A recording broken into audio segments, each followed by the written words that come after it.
So in the last class, we had looked at different theories which were relevant to the origin of life, or what is also called as biopoiesis.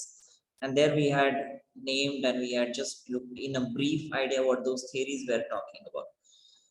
So after all of this theory, the last one that we discussed was the theory of abiogenesis, or what is also called as spontaneous generation or autogenesis. This is still relatively very famous theory, considering its point of view. So, and we had also discussed that there were these four guys, including Aristotle, who had kind of like thought that this theory would be true in terms of origin of life. So this theory specifically spoke of that the life was originated from non-biotic or non-living organisms, right? That means non-living matter. But then later on, it was rejected by this Francisco Redi, then Spallanzani. This was another guy, and the Pasteur, Louis Pasteur, who proposed the theory of biogenesis. So that was the next theory that we are going to look at. So in general, this theory was believed earlier, that is the spontaneous generation. That means the life started on Earth over the period of time spontaneously, and it became a living from non-living to living matter, and that went on ahead. So that was the theory of abiogenesis. But then that was rejected by many people in almost like 19th century or 18th and 19th century, and then it was they had proposed this theory of biogenesis. So what does this theory? What does this? Yeah. The theory of abiogenesis. So, have we kind of rejected it, or can it still be true? Sorry. So the theory of abiogenesis, is it like rejected, like right now, currently? No, it is still accepted in a way, but again, there are different point of views around it.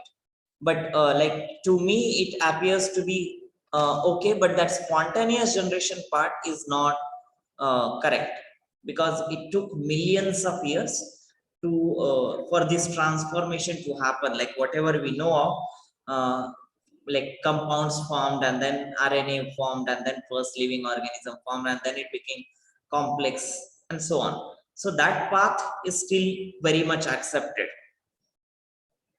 This we are talking of, this theory was rejected by these guys, and then they proposed their new theory. We are not saying that this theory is completely rejected. Okay, but why did these guys reject the theory of abiogenesis? I mean, because they did not believe simply that something can come out from non-living things. So when we will see their theories, then there you will get to know about it. So why they would have rejected. So let's have a look at this theory of biogenesis, which ultimately believes that life from life. So according to biogenesis, the life can arise from the pre-existing life and not from the non-living matter. So their assumption itself is based on the new life can only form a previous or pre-existing life. And they did not explain about how the first life came onto earth. So that was another drawback. So, but what they believed was the theory of biogenesis, which is the arise of the life from the pre-existing life. So there were these three guys like we spoke of. Francisco Redi, this fellow, he did certain experiment, Italian physician. He demonstrated that maggots could not be created from the meat. So that means from non-living matter, these living things, they could not be created, but its smell attracted the flies which laid eggs on it. So he had done a certain experiment. So he took 3 flasks. One was kept open. The other one was tied on its neck with the muslin cloth. And the third one was tied with the parchment paper. And in all of these situations, he could see that in this first scenario where the this beaker was open, obviously the flies were attracted to the meat, and these flies, they were carrying these maggot eggs, which ultimately kind of hatched and generated new species. While in the other cases, that did not happen. While and also in this case, because they had this the flies or the eggs were kept on this third scenario, obviously they hatched. Even though the flies came or they did not came, the eggs hatched, and then there was like new maggots being formed. So that was the overall gist, and what this Reddy tried to prove was that life is only coming from the life and not from the meat, which is still a part of non-living matter. So that was this Reddy experiment. Again, you can read a little more about this in the description, but this was the brief idea of this experiment. Second fellow, Lazzaro Spallanzini. So he also did certain experiment to prove that theory of biogenesis and to scrape off the abiogenesis fact. So what he did is he took hay infusion. Hay is actually that leftover of the grasses and stuff like that from the farm, and that is soaked in water. So that particular solution or liquid is called as hay infusion. So this Spallanzani, he poured the hay infusion into 8 bottles and he boiled all of them. So boiling was specifically done to kill anything that is present inside. And then 4 of them he just popped. That means not, he just kept a cover over it and not completely though. And 4 of these were made airtight. So after a few days, he found that there was a thick growth of microorganism in all the corked bottle, but no organism in the airtight bottles. So in the airtight container, obviously there was no exchange of air. So there was no microorganisms to grow. While in the corked bottle, it was like it was just kept on the neck of the bottle. So that's when the microbes, they could still enter or the air could enter. And that's when he argued that the air contains microorganism and is the main source of contamination. So that was his hypothesis to prove that whatever growth is coming inside this hay infusion within the bottle is only coming from the air which already had pre-existing life, that is in the form of microorganism, and the one which is bottled and had no contact with the outside air does not let grow of any of the microorganisms. So that was this his assumption in terms of theory of biogenesis. Then this third guy, Louis Pasteur, who was a French biochemist, he prepared again the hay infusion in the swan-necked flask. Swan-necked flask, and that means it's just like okay, I don't have a picture of this. It's just like kind of Z-shaped flask. Swan-necked flask.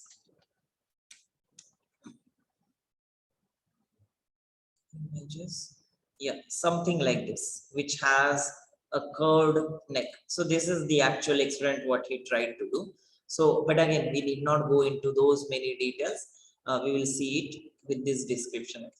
So what Pasteur tried to do is he took the hay infusion in the swan neck flask. He boiled the infusion to kill the microbes present in the infusion, and then to like obviously to make it sterile. Pasteur reported that the such flask remained free of life for over 18 months when they were not in contact with the air. But when the swan neck flask was broken and the infusion came in contact with the air, microbes appeared. So like this is a clear distinction for him that there was no growth in the organic matter containing liquid, which gives or which proves the point of abiogenesis, right? That was not the case at all, and he could see that only in the flask which was broken, when it came, then it came in contact with the air, microbes appeared, and then he proved that okay, already pre-existing life from the air, that is the microorganism, they could only grow. And that is how the Pasteur proved the life comes only from pre-existing life. And that is why all of them, they believed that theory of abiogenesis is not true, and that's where they rejected. I hope these three theories, they are like, or rather these three experiments, they are again very well known experiment. You will find ample of literature on these experiments. They have been tried several times by many people, just to either check it or even to understand the process. So that was this theory of biogenesis. Yes. So when were these experiments conducted? Like, So this it a was long time back? 18th century. Okay. Okay. Somewhere at the end of 18th century, because all of these guys, they lived somewhere from 1820 or 30s to first 2 decades of 19th century.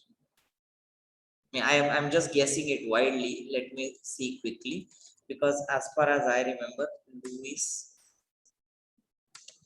Pasteur.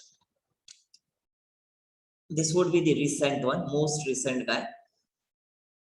Yeah, you can see it's 1822 to 1895. That's the period. So this is all 18th century people.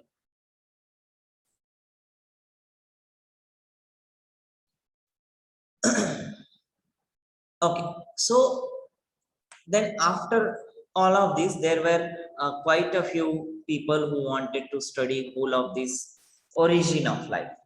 And then there were these guys who had in the theory of biogenesis, uh, they took certain conditions from that, and they took certain conditions from biogenesis, right? And that way they kind of merged, not literally merge in the sense of they merged the theories, but they did certain experimentation to prove that what is the right origin of the life.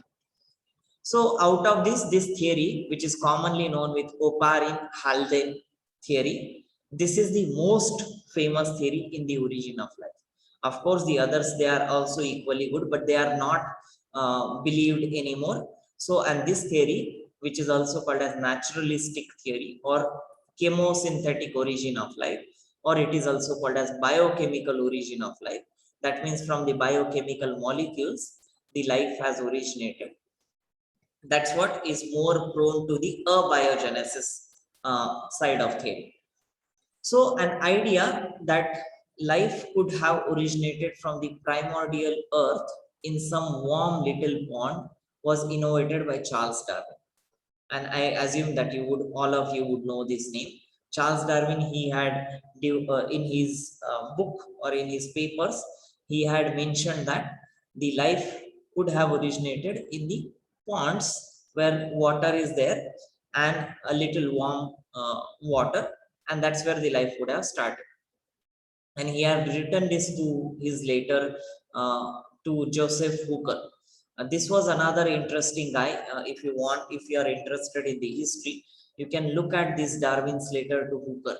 Quite a lot of facts are being mentioned there in terms of how they were working. So they were friends with each other, and Hooker was one of the guy who pushed Darwin to like write his theories and stuff like that, and also he helped Darwin to study few of the plant aspect. So that's how these two they were communicating with each other.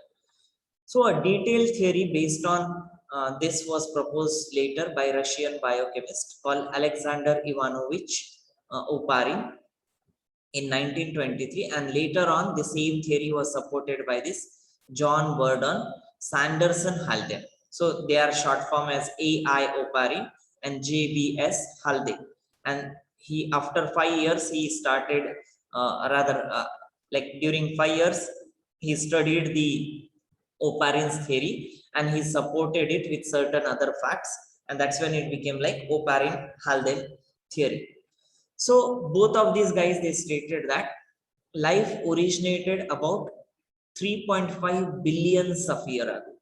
Yeah, BYA stands for billions of years ago, from some non-living organic compound in the oceans of primitive Earth through a series of chemical reactions. That's what they pointed out in their theories. And if you remember, we were looking at that conditions during the early Earth situation, very high temperature, or reducing atmosphere and so on. So that was the situation. During such situation, there was series of chemical reaction that happened, and this was like 3.5 billions of years ago. And from there, the life originated from the non-living organic compound, and that's how it started.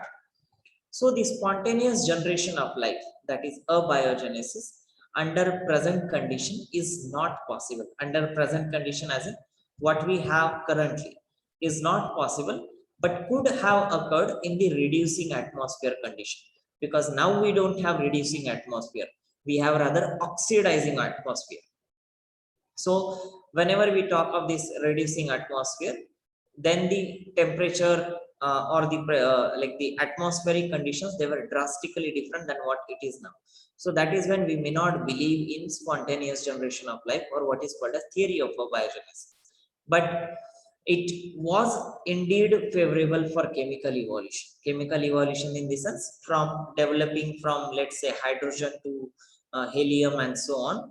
All those element formation or all those compound formation, that is carbon compounds or other nitrogenous compounds, what we know currently, all of them, they could have formed at least in the smallest monomeric unit, and throughout the process of evolution, they would have gradually formed into bigger complex molecules.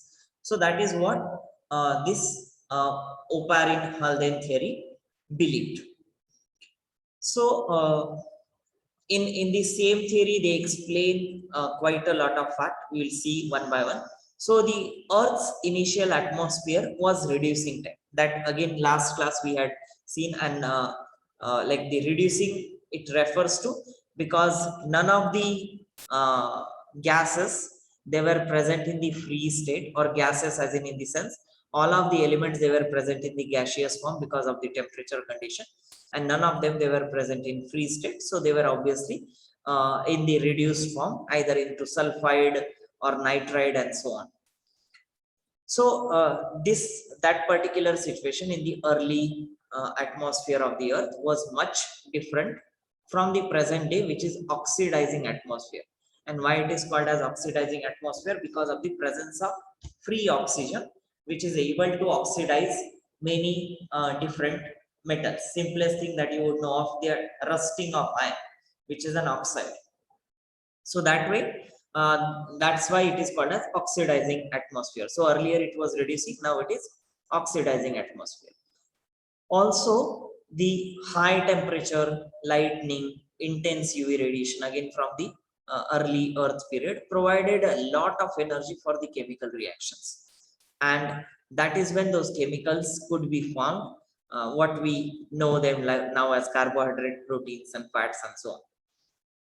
So the first living being arose from a simple organic and inorganic compound as a result of progressive series of chemical reaction called abiogenesis by the process of polymerization. So there are several processes like polymerization, condensation and so on. So these processes, they were involved, and then they formed the first living organism. The process of transformation of the non-living chemical into the living matter extended over 1 billion years. So it was not a short period of time, it was billions of years, rather 1 billion year, which took this much of time to convert a particular non-living chemical compounds into the living matter. Means you can imagine the non-living compound itself would have taken another billion years to synthesize it to, let's say, smaller protein or smaller nucleotide like molecule or smaller sugar molecules. From there itself, it took another billion years to bring it into the living matter. So there was this Lederberg. Actually, this was a couple. I don't know actually who is this. So there is this Joshua Lederberg, and the other, his wife is Esther Lederberg. I don't know if this work is of both of them, but the references only mention Lederberg. But I would assume it is the guy. So they consider these 3 stages of origin of life, and they differentiated into these 3 stages, like from the starting point to what we are currently now. So that is chemogeny, biogeny, and cognogeny. Chemogeny is refers to the chemical origin of the life. Biogeny refers to the biotic origin, or what we also know as biological evolution in terms of living organisms. And the cognogeny refers to the evolution of mechanism, perception, expression, communication, and so on. That is becoming more complex organism. That is what is cognogeny. So these are the 3 stages what Lederberg had proposed. Any questions so far? Anyone? Before we enter into chemogeny? So do we have to know all this for the exam? Mhm. Like the 3 Yeah. stages, the names and stuff. Sorry. What do we have to know? So like the names of all the scientists, the different theories. So theories, yes, you will have to know a bit because I'm afraid that they will ask questions based on this. And yesterday I mentioned this chapter has quite a lot of weightage also. No, I forgot how much was it? Somewhere 10 or so. So 8 marks, I guess.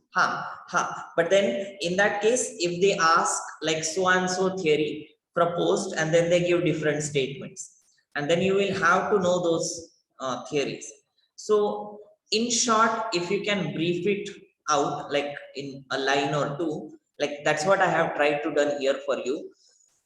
That I have just tried to put a very basic information of that particular theory, which will give out a lot of information within that much of part.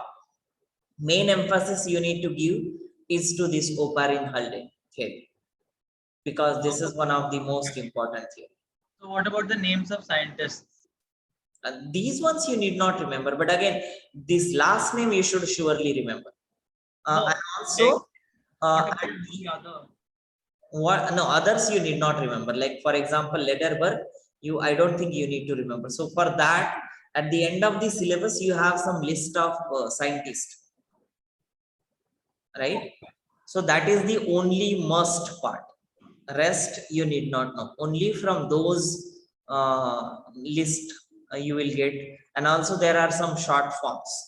Like let's say simplest example I can give you is ATP is called adenosine triphosphate, right? So you need to know those short forms. Again, that list is provided at the end of the syllabus, and that you need to know relevant to these topics. Other scientists you are not expected to know, but theories, yes, you are expected to know them. Okay, so in chemogeny, again, this talks about the chemical evolution. So about 4 billion years ago, the Earth's atmosphere had ammonia, methane, and water vapor, and no free oxygen. That's the reducing atmosphere. So the formation of these various simple and complex organic compound from these different ammonia, methane, and water, that is called as chemogeny. That is generation of chemicals, and it involves different stages again. Formation of simple organic compound, formation of complex organic compound, and then the formation of molecular aggregates, or what is also called as coacervates. Again, this topic, coacervate, is very, very important. Somehow, I don't know why they give so much of emphasis, but like during last cell meeting that I had attended, most of the people, they were talking about this. So I would assume there will be at least 1 or 2 questions based on this in your test, one for sure. So logically, if you just think simply what chemogeny talks about, from whatever simpler compounds they existed like ammonia and methane and water, they would have merged to form a very simple organic compound. Like let's say like your lysine or glycine type of amino acid, which is just CCOOH, CH2 and NH2. That is the whole structure of the glycine.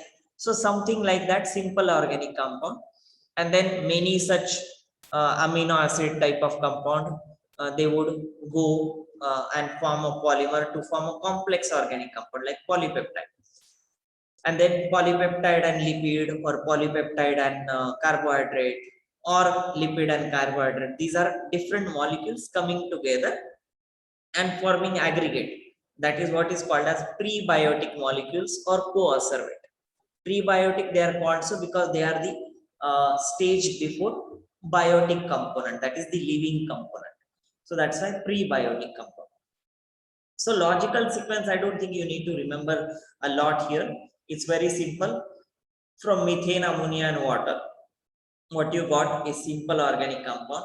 From this simple compound, you got complex organic compound. And from complex organic compound, you got aggregates or mixture of this complex organic compound. That's what is called as co-observate or prebiotic molecule. Again, there is quite a lot in your textbook which is described about this, but I assume this much of introduction is fine for you people, because you can elaborate on that to the level. Like again, that is just the simplest MCQ type, so we did not emphasize much on that. So then, to support this Oparin Haldane theory, there was this guy called as like two guys rather, Stanley Miller and Harold Urey. And I'm sure this name you will have to remember, at least the Miller and Urey, that part, that is the last names, I suppose. So these two you have to remember for sure. So Miller and Urey's experiment is very, very famous. It happened sometime in 1953. And this is the actual setup of the experiment. So what they tried to do is they tried to simulate the situation which existed in the earlier Earth atmosphere. So they took a water which is like boiled. Those water vapors will come through this pipe, and they have taken this kind of like what we say, a vessel, round vessel, spherical vessel, and within that vessel there were these electrodes to generate a high voltage, so that will emulate the situation of lightning. This water vapor will emulate the situation of the atmospheric water vapor content, and this CH4, H2O, NH3 or hydrogen gas, these will emulate again the situation within the atmospheric gases, or even the land for that matter. So when all these molecules they came together and at the situation, and the temperature was almost 800 degrees Celsius or so. So like this temperature which was maintained in this flask. So in this vessel, what happened was, this compound they mixed somehow and they formed amino acid. So upon this cooling down of the solution, so this solution when it was brought down after cooling, you can see this cooling unit here. So there will be always inlet which is with the cool air, and the outlet will become hot, not air, sorry, water, and the outlet will be of the hot water. Because of this temperature from this tube, this water will become hot from this system, blue thing that is being shown. We usually call it a condenser or cooler. So that will cool down, so it will come down in here, and from here the sample analysis was done in terms of what is the content of this water.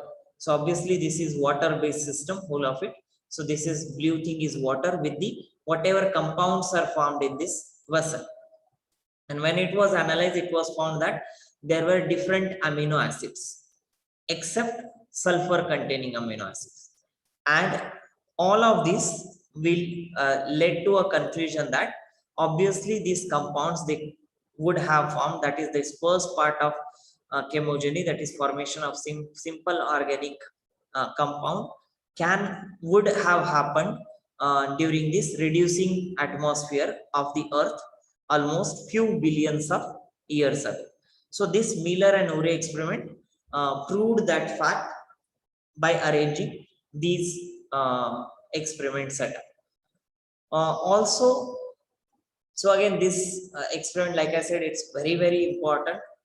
Please emphasize more on it. If you want to read more about this, there are these two links. One is from the Khan Academy, and the other one is from like some of the scientists. They are trying to do the same experiment again and again and check the authenticity of the experiment and also cite some fact. So these are the two resources. Do just overlook at them. So Yeah, why specifically sulfur is absent? because there was no sulfur containing compound no, here. So there should have been, right? Uh, Like some. you know the sulfur comes in the series much later, right? So the atomic number is too high. So obviously throughout the process of chemical evolution, it would have formed much later, and that is when also you don't see much of the sulfur containing compound. Even means of course there are few, but not as much as you would see nitrogen containing or carbon containing compounds. So, but like there was a lot of sulfur on Earth then also, right? Correct. Like maybe in the form of gases like SO2. And like, cause like our SO2, amino acids. SO2 is not the it's not the reduced form, it's oxidized form of sulfur, so that wouldn't have been there. So, but if like CO, like oxygen has to have be there in some form, right? Like if CO2, SO2, or So that's like oxygen has to be in some form, right? correct. So it was there in the form of water vapors, a lot of it. Okay. So So what about other gases like H2S? That also can reduce, right? sulfide was there, hydrogen sulfide was there. So like cause our amino acids, they have sulfur, right? Like some of them. Right. So since life can like this can only happen in these conditions when there's a reducing atmosphere, and afterwards, like in our atmosphere, these can't be made naturally. So the amino acids that have sulfur, they have to be made somewhere in that period, right? Because currently they can't be made and they exist. Yeah, that's right. But then, like I said, it must have been prepared much later in the evolutionary period, and that was one of the reason probably they would not have taken that sulfur containing compound. Otherwise, they could have taken H2S as an additional gas in the system. Okay. And also, the point was not to prove whether sulfur containing compound or so and so element containing compound are forming or not. The point was just to prove from the earlier situation, which simulated the Earth's atmosphere, is anything forming out of it. That was the main purpose of this Miller. Okay. So it's not like sulfur containing amino acids didn't form. They didn't take us. They didn't take sulfur to begin with. So they didn't take H2S. So that's why the sulfur containing amino acids didn't form. Yes. Yeah. If they took, it could have formed. Yeah, obviously. Oh, okay. So it's just the experiment they did that. Correct. That's right. Okay. So at the end, so Halden, he described the sea water containing molecules of organic substances as hot dilute soup or prebiotic soup. One of the examination they had clearly asked this question: what is hot dilute soup? Now, no connection at all with the biology. Those who would not have even heard this terminology, they would just simply think that this is some soup to be eaten which is hot and dilute, because there is no connection. But this was actually referred to the sea water which contained some molecules of organic compounds, right? And this was done by this Halden guy from the Oparin and Halden tube. So that is the hot dilute soup or prebiotic soup, which is nothing but over the again chemical evolutionary period, there were certain water bodies, and they contain certain organic compounds, and that is what was referred as hot dilute soup. Hot because again the temperature was still quite high, and prebiotic, like I said, because it was before the living organism or living phase started. So, Yeah. but why would there be seawater? Like, shouldn't it be in the form of vapor? No, this is over the time they are talking about. This is not the earliest time. This is somewhere in between where the compounds would have formed to some extent. Obviously, Okay. temperature like came down, no, of the earth. So, first the compound formed, and after that, after the earth cooled down a bit, then they collected into water ponds. Not collected, it was already forming in there itself. It was forming in the atmosphere, and it used to get like collected in the water there. So, but like these happen in two different timelines, right? The formation and the collection. Formation was keep on, it was like happening over the time. Okay, so it happened simultaneously, but this happened in the atmosphere, like the formation. Correct. Because so this situation where the lightning happens, obviously it cannot happen on the land. This was all atmospheric situation, the gases, water vapor, and so on.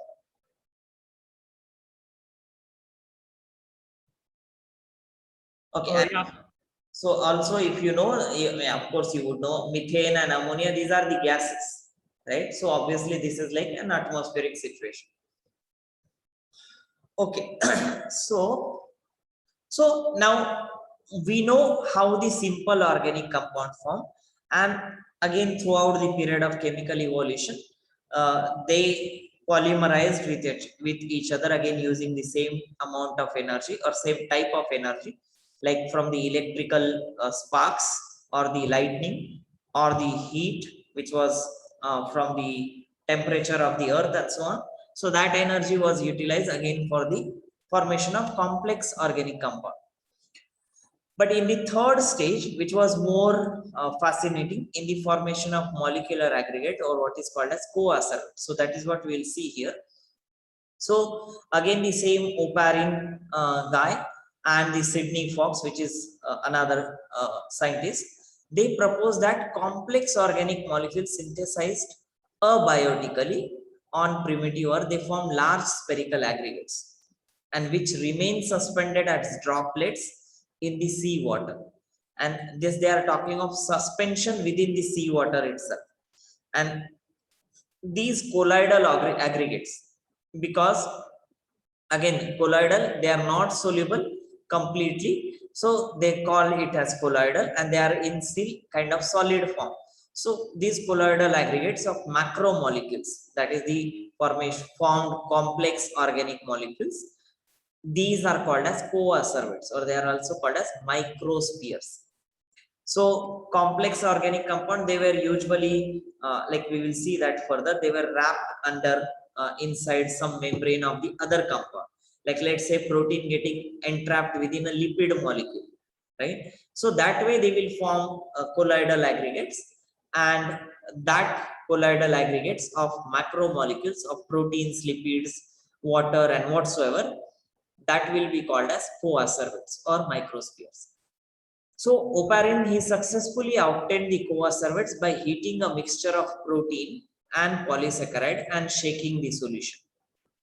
So again, he had done another experiment where he increased the temperature of the solution of the protein and polysaccharide in together, and after shaking the solution, or rather after mixing the solution, what he observed was the protein and polysaccharide, they are forming an aggregate like molecule. So that's what he had observed. Plus this Sidney Fox, he obtained a proteinoid microsphere, that means protein containing microspheres, by heating a mixture of dry amino acid up to 130 to 180 degrees Celsius and then cooling in water.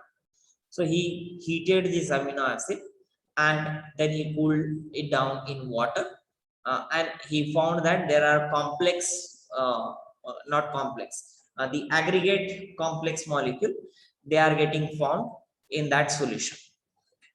Also, the fat molecules, like I mentioned, they form covering around each aggregate, and you know that fat is oil, oil-like material, so it won't be soluble in water, and that's when it got suspended within the seawater.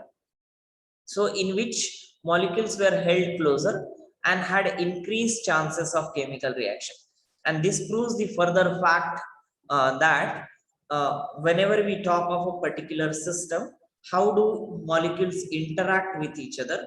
That is nothing but a biochemical reaction. So that fact was also proved over the time. So the fat molecules which were present or which were formed, they covered the each of these aggregate, either protein or carbohydrate, or protein or carbohydrate and lipid and so on.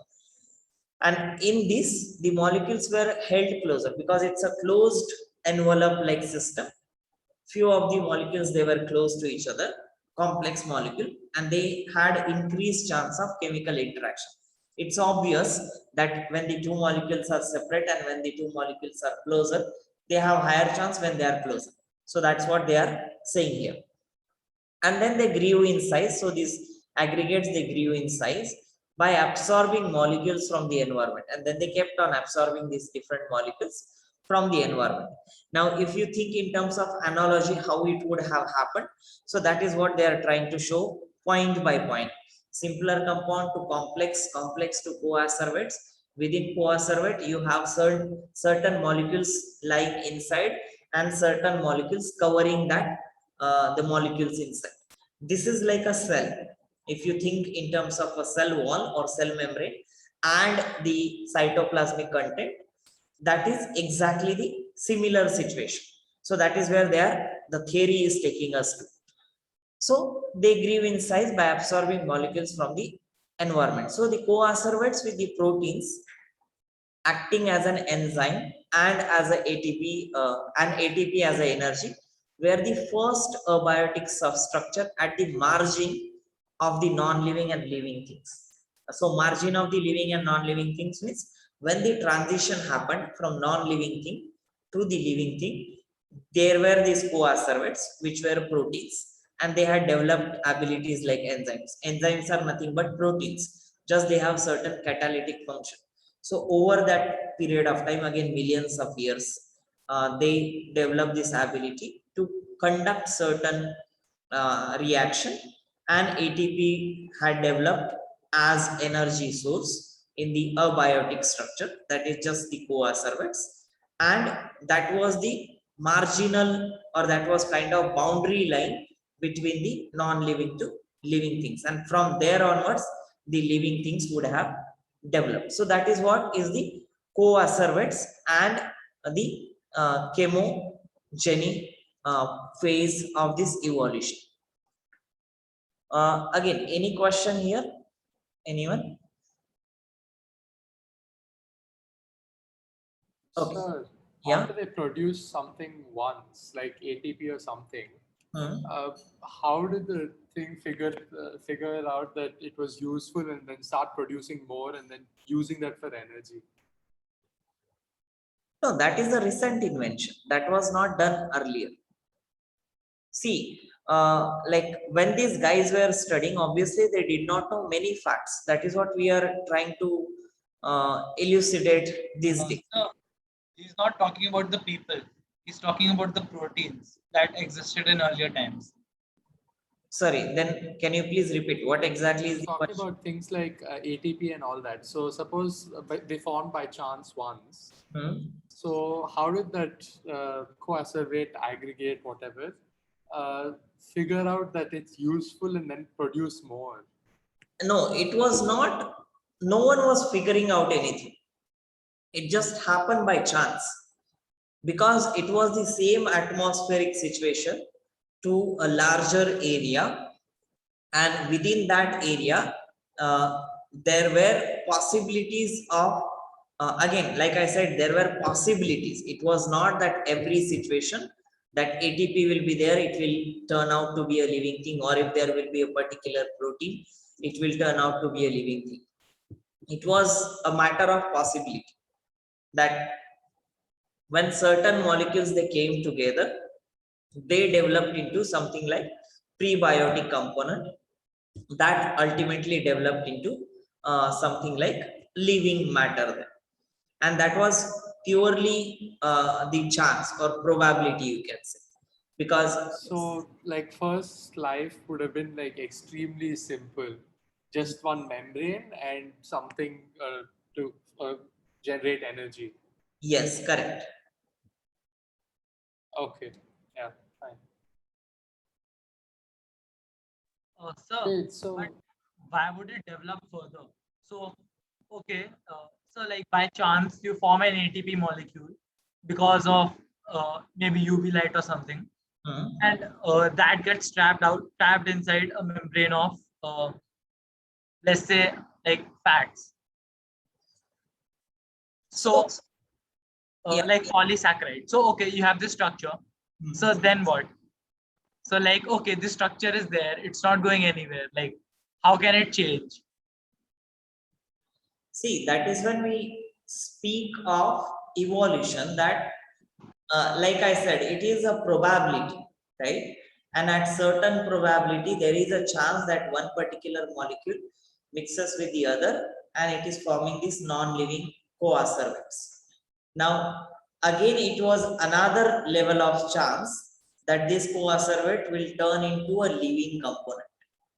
It was not that all of the coacervates that would have formed first cell or first simplest living organism. so the first living organism would have been something like a virus, not exactly living, not exactly dead. Quite possibly.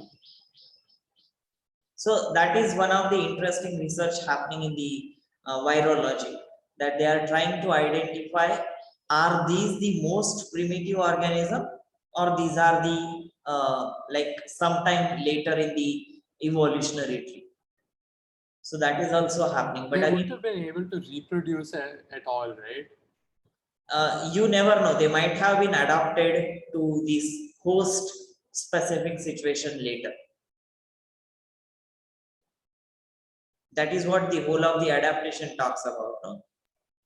So, but like, there are so many viruses, and all of them they reproduce the same way. So, and there would have been some science if they use some other method. Yeah, that's true. So, and since like all of them, and they're so old, and since all of them do this, like they're parasites. So, like, there seems less chance that all of them suddenly changed. It's not all of them suddenly change. That's when I said they might have developed, if they would have developed in the later phase of life, then all of them will have same characteristic. But then if we talk of like if you believe in that theory to some extent, that life was scraped on the earth for some time and then again it restarted from whatever living components were left out, right? So there, this theory can be true, and that's where probably some of the scientists they are working at. May or may not be true. That's completely fine. But to understand that whole of the process, how it happened, that is most important parameter.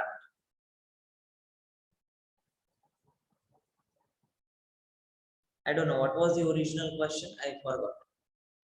So, but like Akshay was talking about reproduction, like even like yeah, even I had that question. Like, how would a cell reproduce? I mean, how do you build something towards reproduction? It has to be like it has to be like conscious that you're doing it purposefully. See again, In, production you are assuming in the terms, if you talk of simple binary fission method, right? yeah, Co-acervate, one of the molecular aggregate, if it is separating into two molecular aggregate and then they are developing into a living component, that itself becomes a reproduction then. Oh, so sir, you said that they used to collect things from the environment, right? So it Yeah, just kept growing bigger until they just broke off or something. yeah. but why would we connect like collect things from the environment? Like okay, like No, no, there's a polysaccharide inside. You have like it has two ends, right? A hydrophilic and hydrophobic. Hmm. So the hydrophilic will be outside and the hydrophobic will be inside. So that's like a barrier. I mean, and like I don't think it'll let anything pass through like that. No, No, that is because our understanding of hydrophilic and hydrophobic, right? But not necessarily it was covering whole of the protein. Like we don't know what type of exact coacervates were formed.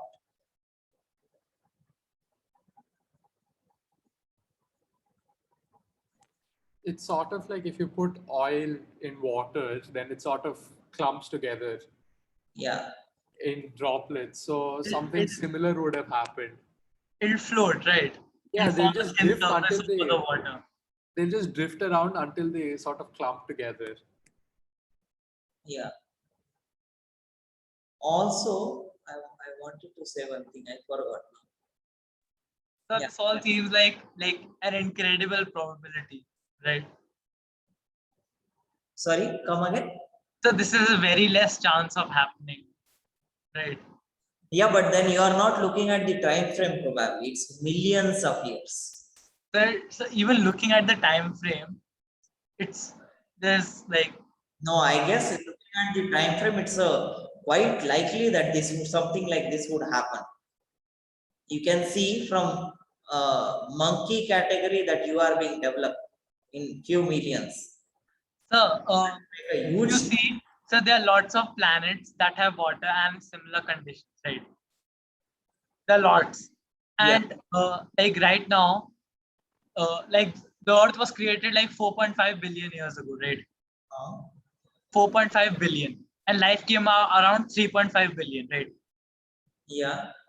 So if you see, 4 times that time has happened in so many other planets, like 4 times that time, and none of them and they have water. Like some of them have much more water on Earth, and they have similar conditions, but none of them have life.